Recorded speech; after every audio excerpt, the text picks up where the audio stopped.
तारा ला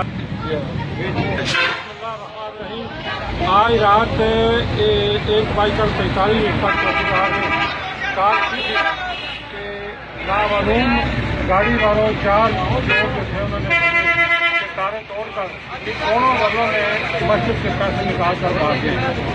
इसकी इत्तला मैंने पुलिस को भी दी, उन्होंने भी कहा कि हमने वैध सलाह दी है। वो गाड़ी वाला रात धुंध में भाग गया है। 4 नामालूम चोर थे जिन्होंने ये दोनों तारे तोड़ के मस्जिद के गले में से पैसे निकाले हैं। इन दोनों गलों में तकरीबन 3 माह बाद गले खोल के इसमें से चंदा निकाल के एक मदर पाल है। ठीक है आज ठीक हो गया।